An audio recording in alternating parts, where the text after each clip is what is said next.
onye nkem, I said remain strong. I can understand what is going on because you are the arguing with the agwu chanchan. I'm not arguing with the cocoa. I'm not arguing with the main targets. So as I'm talking to you, we will make an abo. Ex-convicts, a bonny lost son. Where belly face. Una plan is dead and arrive.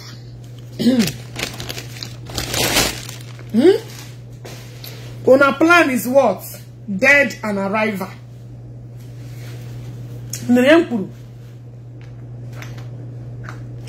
Una plan with dead and arrival. I can understand why I could you read the competition. I'm not with the competition. I can relate with una wahala.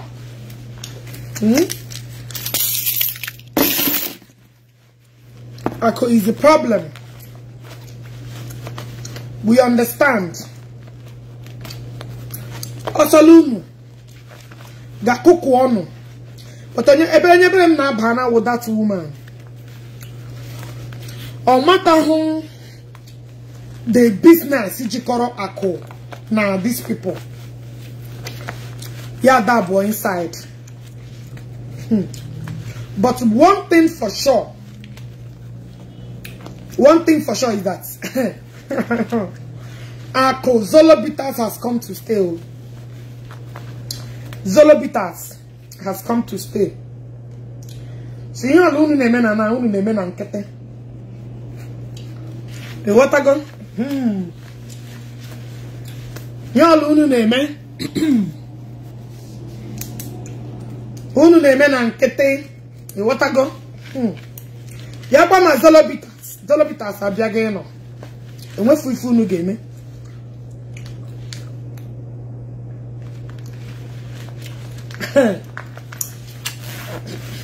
Ako no dia. Na go to stay. So all this fake information is just to bring Ako down.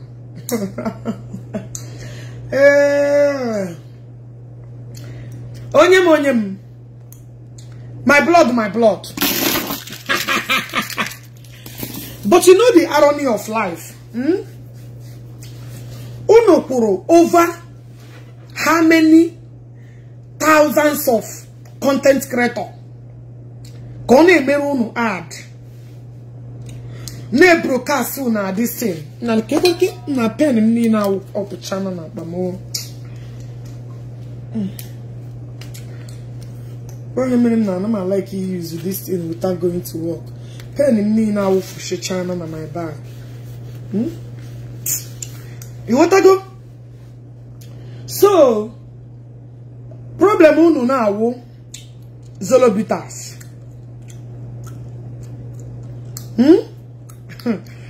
Now chema koru nu ihunu mere. You guys just made Ako to be. You guys just announced to him again.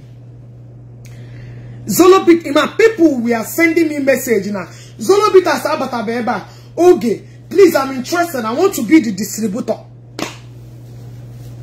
Makachine kenna. People sent me message after yesterday. Shimoge, we want to be the distributor. How can we get Zolobita abata beba? You know, Zolobita has never come this side because actually we did the same store na so place. Yes. You guys will keep announcing Ako on a daily basis. You guys will keep announcing Ako. I want to show you one video. Actually, I'm who can my business. Business I want this Ndangroma. Madam. You want to scatter your business by yourself. Each of you allow this business yourself. Now, I want to show you something.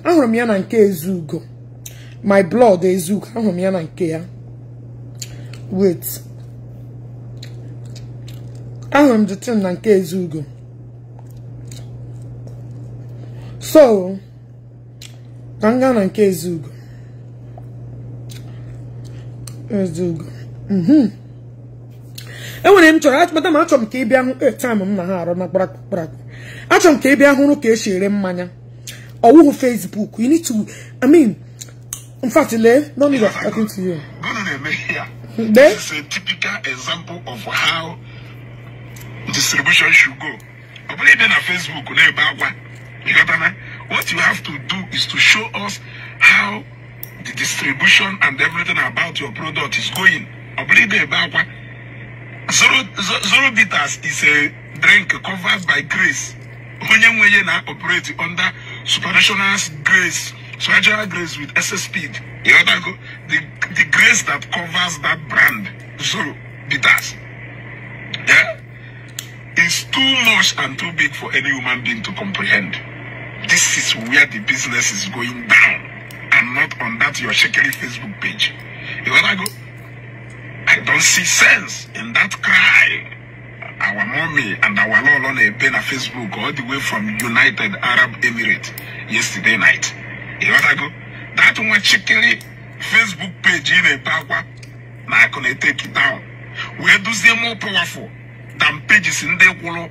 650,000 for the remaining 1 million to come and influence your product. If you don't value those pages, why will you pay a whooping 650 or 1 million or 1.5 million for those people to come and use their platform to influence your product? When you know that your Facebook page, which you are crying over, is more powerful than these pages. If I should calculate more than 15 Facebook influencers, Ega to go in the neighborhood of 15 million or more than. That is now Nama Adoho, Nama to have to live. So does it mean that all these pages equal as a huge money in the neighborhood of 50 million naira or more, that they are lesser compared to that page in a Belagua? Lesser compared to that page in a Belagua. If you are interested in growing that page, if you want to become a content creator where you will create content in that page, Facebook, tell us who will know.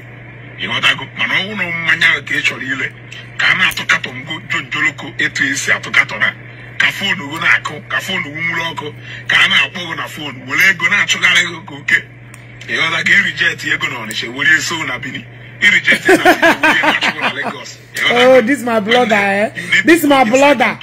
This is my brother. This is my brother. Listen to review. This is my brother. Get to review about this your money. I want to review here, then look for somewhere where you are lacking. I want to review here, you want to go? Then you should do something about the point the people has raised. I don't have any problem or stress. I haven't even encountered one promoting zero bitters because I know that what I tell you is exactly what you will have. Listen, when extra violent, extraordinary marketer. So we don't have need. Because anytime I saga, when I may, did this stop? So because from here to no, I just came in now. I just came in now. I just came in now. And I'm up and I'm going very soon. Okay, she do. Manya, you want us to package in Lambrusco. If you go to Manya, Anya, the Richa on the way. Again, it's fried rice. It is done here. Man or Toronto. Violent skin. I don't know extraordinary marketer. Also, they mention me and there is violence. Before you even try to test, I go back na manya we go swedo na garnish or ya garnish or na the manya packaging ya do home. But I'm talking about the brand. Share the video. Help us to share. Belong to the family. You know, share.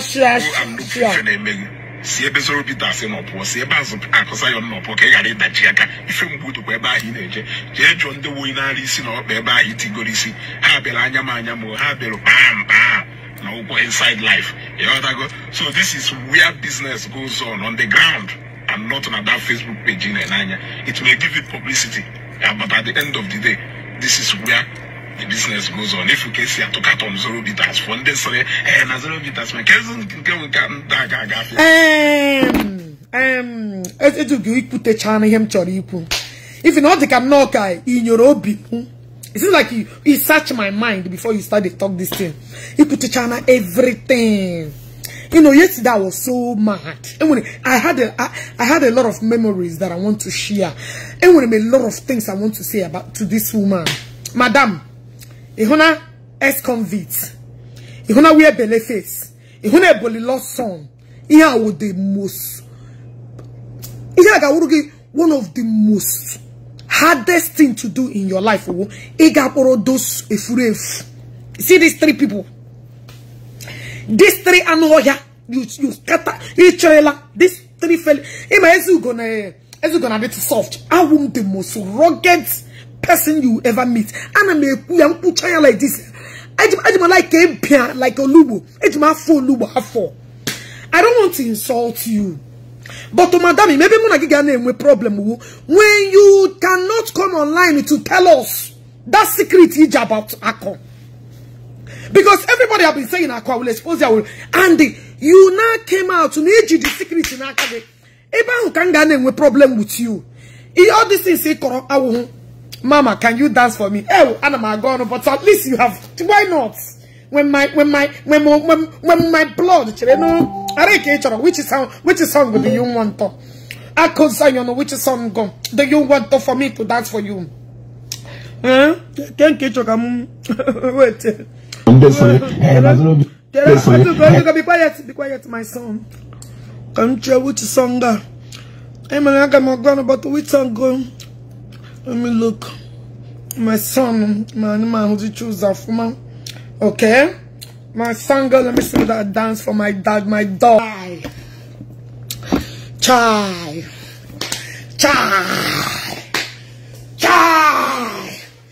Nine. Hell, I came in them. Hell, he can't.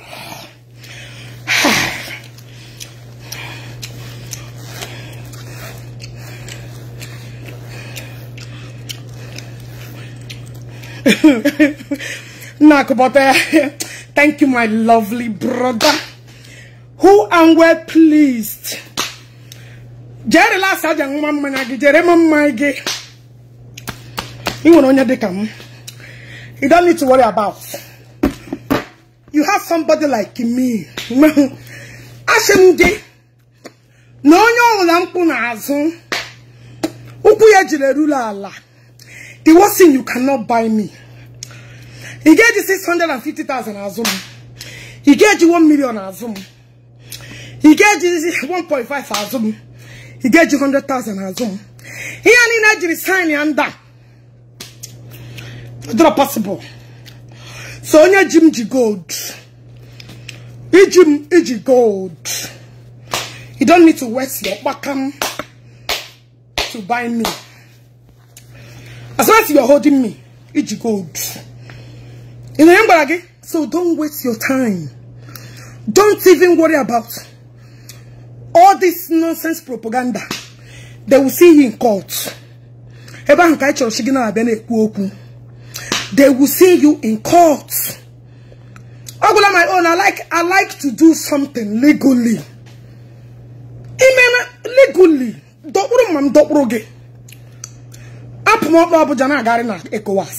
People are native. There is no need. You cannot come and destroy my business because of hearsay, she say. It doesn't work like that. No. I like when it comes to a legal matter. Anything you allege, you have to approve it. You have to prove it. You can't come and because it's your and they want to use somebody. No, you are not even fighting Aku. You mention Zolo bitters in your game. As you say Aku direct where you they fight. You mention a brand, a company. Okay, you're talking about Aku alone. You mentioned the brand, the business in Madu. So you did not read the code of conduct when it comes to somebody destroying someone's business. Go and Google it. Oh. Nigerian, go and Google it. Nigerians, go and Google it. By then you understand that before you allege anything when it comes to someone's business, you got to be very careful. See them in court. Ako, if you don't want to do, I am Muma wezi boy, one negi ga hunu wa. If you know, ofun negi ga puli eben ga purugi. Na me to tell you. Na me to tell you. And I'm about to say, make a miss words. You want to go? Even if everybody deserts you, be the only one standing at your back. I should get put that agwu. And when they clean a name show get to make they could do this thing. No, because I see the conspiracy. I want the jealousy, the envy, the too much. People that you was once feeding ex-convict. Governor shit, the loser that will remain a loser. The one that could not win a woman, Nara. A lost and found person. I want to with evidence. I'll give an ejimu. Actually, maybe a scatter data pamu. Onye the gay grass so date. Onye the gay grass so date. Onye the gay grass so date. Can be scatter on you they hold me. I don't mean like a disgrace. Can Omenala. Can Omenala. How you fed these people year to year, month to month. Kamara Ogechi Okeke this kololo hot to drink. I want to say, that kololo person who how much you fed these fools, how much you fed ex-convict, how much you fed Keza rebel face. More help you fine.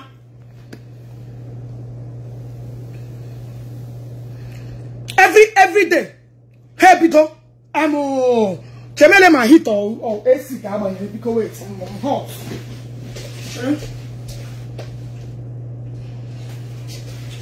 You want to know?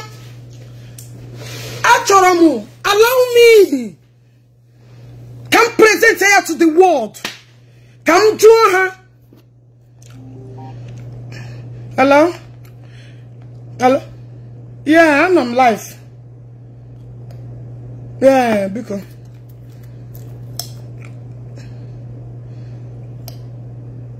here the again. Mba.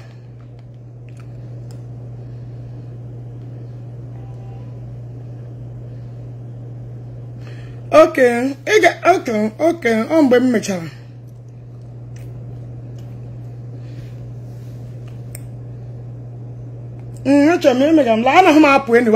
Very soon I'll be out. Okay. You want to go? Actually, this woman and how you through. How I could feed them that if they can betray Ako, madam, you are nobody. They will betray you. They will betray you. They are nobody. They are hungry vampires. It's jealousy. So all this actually now argument now you they drag because they know that you're a fresh face in the industry. They want to use you. I remember somebody commented, wait, another talk susu, and at the man, the other lady, that is the kind of people I sue. Or who are these poor people? My brother that commented that thing, you are right. And I sue poor people, and I sue Diego. Because when a big man fuck up, big problem, full arm. Also, each of a could be a suwe. Here the J-pipe, or Honor, or ex-convict, or money yet. Eh? Now the company where be that people where you say they not be smoking. Oh, what them mother can sue. You are right. Nobody is disputing that they got money. They look for problem and they will face big problem. Only Diego commit a crime. Yeah, who go crime or committee. That ends it because I won't know you guys destroyed someone's business. Unu will a business matter one. Emakona video gagala viral. Video gagala viral. Uwanine. Even people chori order. Millions of business I could push the thing I could to. Do you know the damage you guys have done? Do you know the damage you guys have done? Oh, the damage and the trauma that I could not sleep that day. Kega water, now big man comes with a big problem. Oh, it's a local person who no. When you fuck up, you understand the fuck up. Where you just damage somebody's reputation with no facts. Ime pe korono na that place she business the owner oh help go be support to ga akona ko ge meli so business, so you know there is money whether Ebuko be support or Ebuko be no support. You know that this guy spent millions. When I talk about we're going to remain port machine name is in Manyana China, you know how what it takes. And you want to destroy are we register and pack? Are we convincing people? Or the damage you have not caused?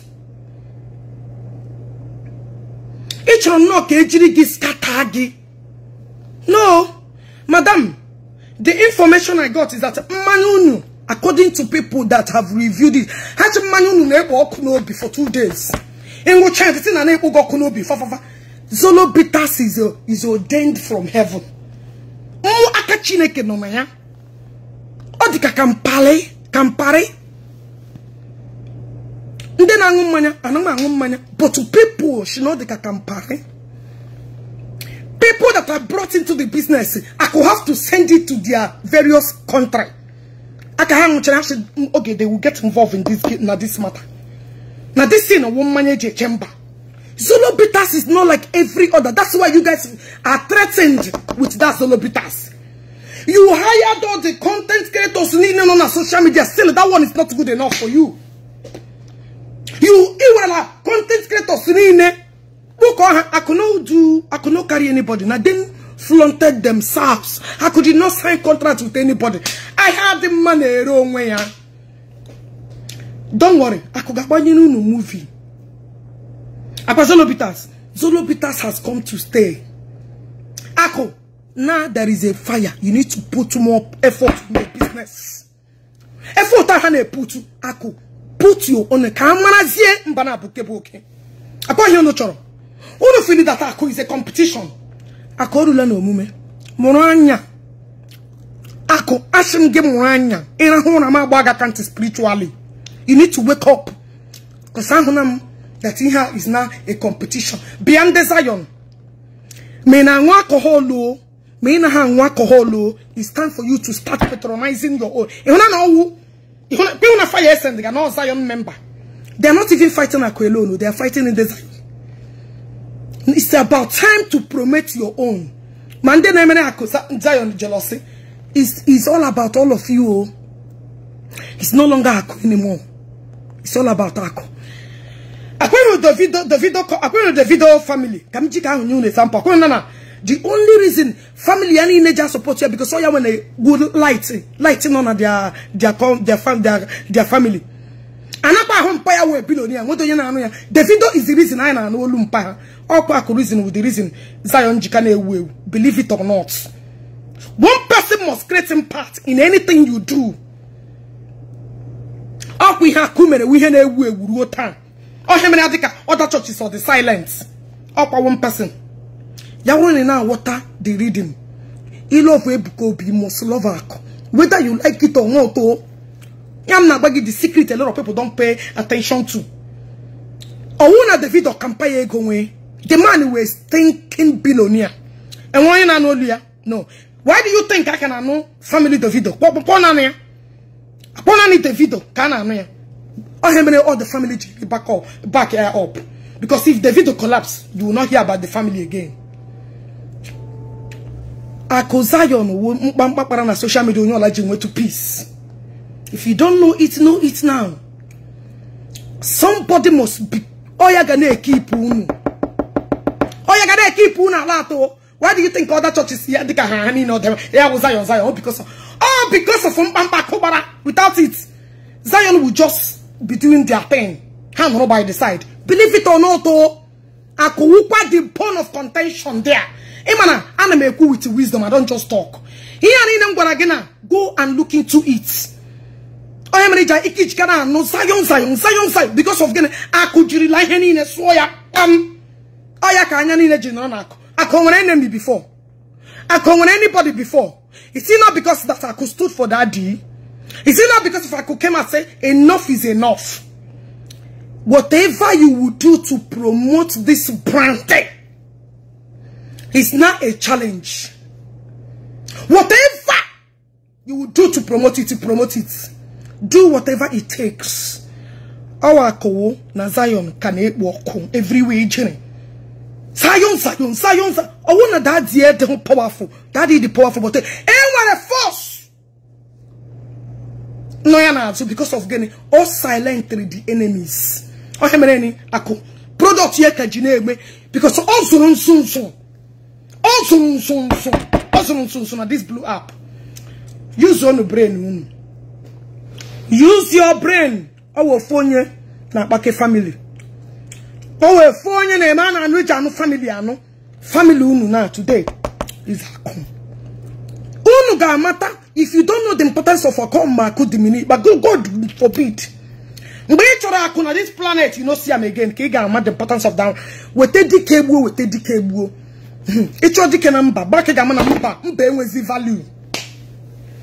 Hey, Omenala. Mbankigam. When the canoneti. Wow, Biafra. Who they hear Biafra again? Who they hear him again?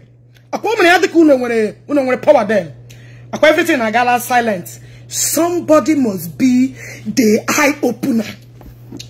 If you like, believe me, if you like, take jealousy. If you like, say, hey, daddy, like, I can't like okpu you make basarage.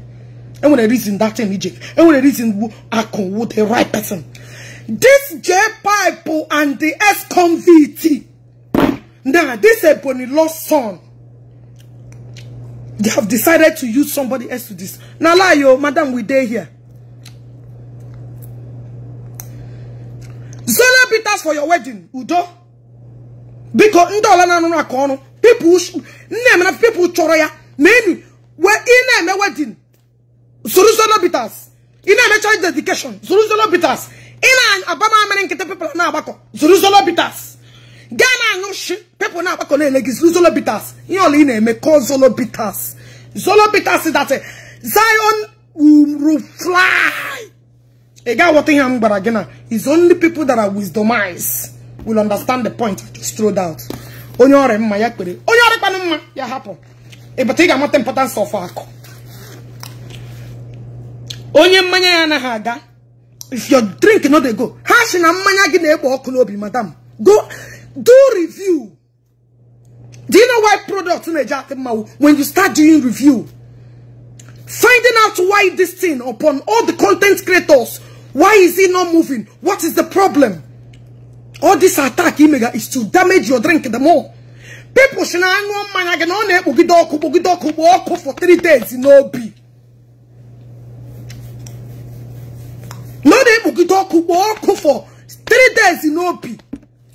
Now the mania is not even the test is the crazy.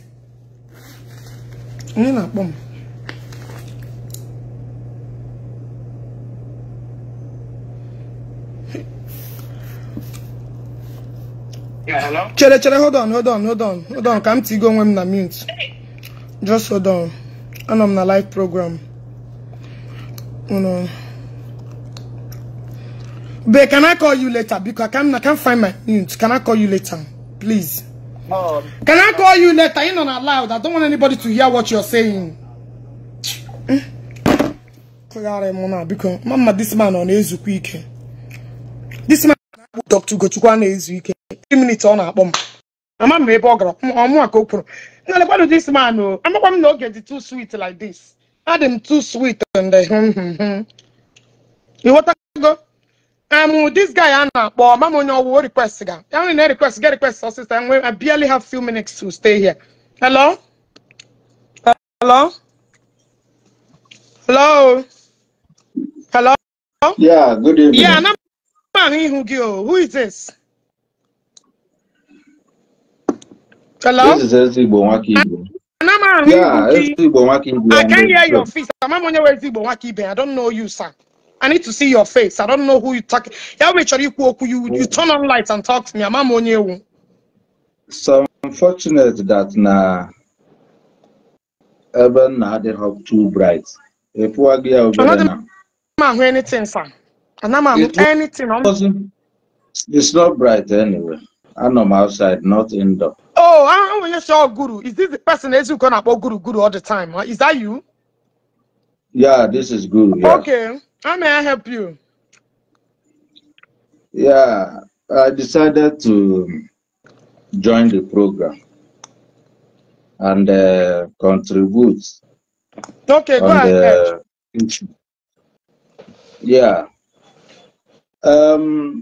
First of all, I don't really know what connected these Zolo bitters with the Kulele bitters. I don't know their relationship. Okay. Yes. Okay. I'm still surprised what could be their connection. Or maybe, I don't know the trouble. But so far so good. Hey, of my own observation. Your network would be very poor. So far so good of my own observation. Ahumi here connect Zolo bitters with Kulele. Okay. That we are taking them so competitive. These are not the only two bitters Potagoro na our markets. If we get, there have been Gaddafi, there have been action bitters, okay. There have been other bitters. Okay. What exactly is causing this fracas? Okay. I don't see the connection. I don't see the relationship. But okay, as we continue to caution about this, it keeps going. I don't know the connection. Is it okay. the people involved or what? I don't know. Or because of okay, my brother. Yes. Yes. The people involved were ex-convict Governor Onyoshi, J-Pipe wear belle face, and the Eponilo son. So if my question is okay. Juro last night to show with the first bitter se potarane, why is it that Aku is not fighting others? Why is it that Onka I assign Nunu as an ambassador? Can you hear me anyhow? Because these three persons had issue with Aku. Yeah, about the problem she put on. We are aware of their fallout. Good. We are aware of these people in Punan, their friendship fallout. Are you getting me? Good. We are all aware. Yes. But what caused their fallout, we may not really say. Are you getting me? Mm-hmm. Now, issue of product marketing or ambassadorship. Are you getting me? Mm-hmm. I think I can say that from day one, when these people you mentioned came out with this Kulele issue. Are you getting me? You know, it's true that there might be a body language. Are you get me? There might be a body language of namuno onye iromu ade namma or namuno onye ade namma. Body language from who? I mean, I never hear JPAC or Governor Isiagu or Skibo talk anything against their former friends or friend product, which is Zion. Can you But get me? wait, I never hear my them. brother, Ashi Okia, no know you, Ewan on Abrumo and Owokia Rala. And that's the one, Yes. that Okia no Lubo, and I jam Oriolo Lubombo, as only version banon, Naya Denshon, no Lubona Kilo. You want to tell me that this woman just imagine with her brain that I can. Okay, now, my sister, Nanya, I've been very disappointed with Nwunye Aguleri. Okay. Are you get me? This is my first time of hearing her closely. I've been very, very disappointed. As Nwunye Odogwu, I never expected that reaction from him. Ida Aguleri is somebody we respect, is somebody we value. Are you get me? He is a businessman. But that reaction from the wife, I never know that the wife can stood low like that. And Ide, as a man, Igbo, he shouldn't have tolerated that. Ide shouldn't have allowed the wife to do that thing. Not the very, very wrong. Not the very, very wrong. There is nothing super page asking again. Somebody reporting your page or do this. It doesn't have anything to do with your product. On a Facebook, That is the my brother. I wanted to have wrong perception. Allow people to say something before you judge them. And I'm like, you have spoken like a Dali man. How can I could target your page? You go how many followers, if I may ask? And a right on Facebook.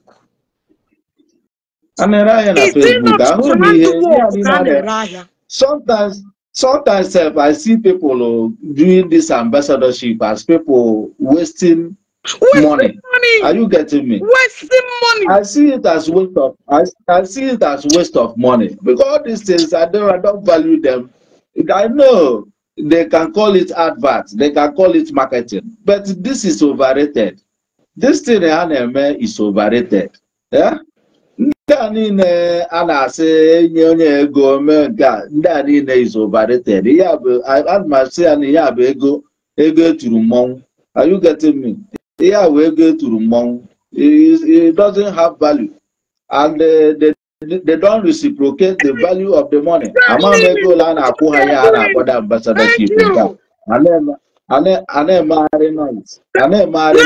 This thing is overrated. It's overrated. It's overrated. And I see social media influencers, social media, all these things are nonsense. Even any evidence, all you could have done. Yeah, because any need demonstrate there is a share. In her only like to wisdomize. Will watch your program. The woman was not composed. The woman was not well composed. Because you don't need what evidence. He can make it. This is it. This is it. Le quantum evidence. Le quanka. Everybody put on social media. And people who follow who did not make any contribution of that thing with evidence. Everything you stated in that video. My dear brother. Point out. Yeah? Look, we know the side of Ako. Maybe some side of his hatred. Are you getting me?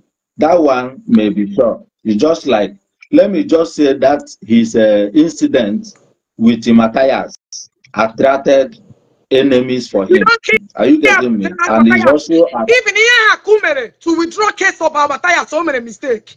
Matthias' case could have been tried the way you try Udela. And blaming Matthias, not furthering that case to lock Matthias up. My brother, did you understand? I wouldn't agreement. Matthias could have been dealt with. I maintain my stand. So you don't hate because of one mad person. I'm about to tell you somewhere. Because of it, 1 million. Can we host this program next time? I'm running out of time. I'm going to work. I get host here. Thank you for joining. I will add you next time. Okay. Thank you. I appreciate. Thank you. Thank you so much. I appreciate. Because no, I'm a turn to see my camera na my because see you guys later. Bye.